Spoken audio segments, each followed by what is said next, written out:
Welcome back in Sports Tonight. We're broadcasting live from Channels TV Sports Center in Lagos, Nigeria. It's still an action-packed world of sports and football fans in Nigeria. Even on social media now, they're still talking.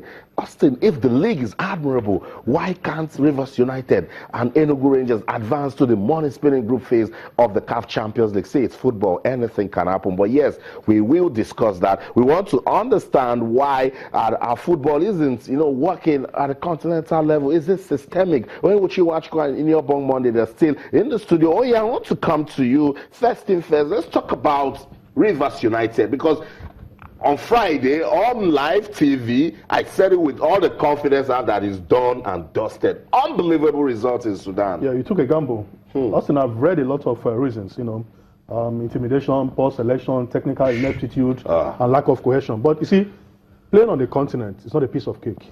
You see, the first question any team that qualifies for the continent should ask themselves, how did Enyimba win the CAF Champions League in 2003 and 2004 back to back?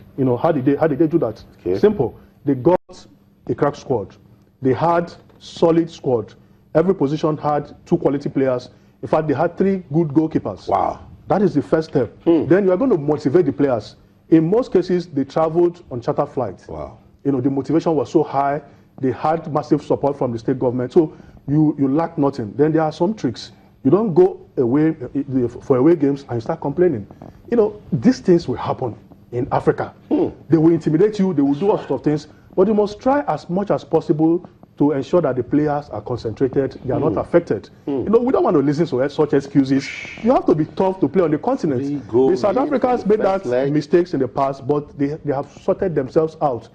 Remember, the Sundowns have about 7 other African players in their squad. They have Liberians, Cameroonians, Ivorians. So these are tough guys. And there's no way with that they will not take care of welfare. Absolutely. They're foreigners in the team. So you can't come back and be telling us stories. You have to be prepared. It's not a piece of cake. I know. In your book, let's say we want to even hear stories. Is it psychological? I mean, for the players and the technical crew, knowing that you qualify to the group phase, money is involved. Who wasn't talking to somebody?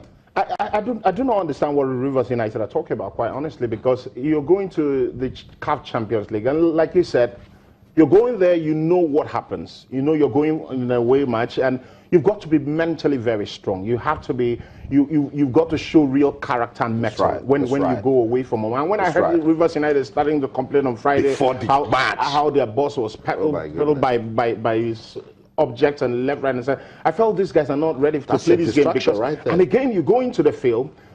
I do not understand why Nigerian teams don't know how to segment games. You're going into an away match, you've got to have a plan.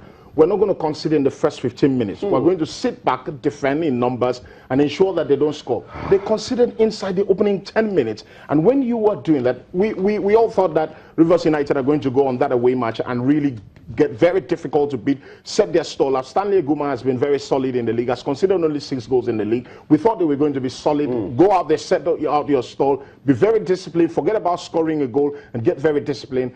9 minutes, and they got the first goal. After the 20 minutes, it was 2-0, and I felt that was game, set, and match, and it was really difficult for them to come back. I think that's enough for Rivers United. We'll take a breather. Let's let you see highlights on the game between Enugu Rangers and Zamalek. Little hope Nigerians had for that one, but it's ended for them. We'll be right back. Stay with us.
So it's ended. Enugu Rangers 2, Zamalek of Egypt 1, but it wasn't good enough because Enugu Rangers of Nigeria, defending champions in the league, lost the first leg by 4-1. Oh yeah, I want to get you talking again because a lot of we are trying to really understand. If someone says we understand Rivers United, not this Enugu Rangers that played one fantastic football last season and were really, really hopeful that they can do something at the continent. Yes, Austin, last week I was apprehensive, you know.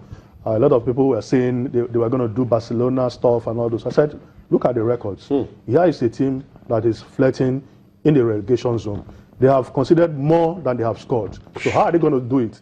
In the first round, they scored only 1 goal, the away game in Algeria. They came back here, played a goalless draw. So the team we are not scoring. The strikers were not scoring. So I didn't know how Imama was going to get the players to score the needed goals. And you know what happened? A lot of stories. You lost your top striker. He went to Sweden. Did you get capable replacements? No. I don't think so. You got Fortune Omoniwari. I mean, I don't think it's in the same quality, same class with the guy that left for Sweden. You know, so you need a tight squad. We don't want to listen to complaints. The goalkeeper, the first choice goalkeeper, got injured. You know, and Nana Bonso, the Ghanaian goalkeeper. The second choice was not equal to the task, in my opinion. You know, so what has happened is that they didn't have a crack squad, no replacements, and the goalkeeper did not come to the party. You know, so I mean, going to the Confederations Cup, like you said, it's not going to be a piece of cake. I know. The teams in that cadre appear tougher than the ones in the CAF Champions League. They are ready to say sorry to their fans. In your book, again, in a game of that magnitude, where we're expecting a miracle, you need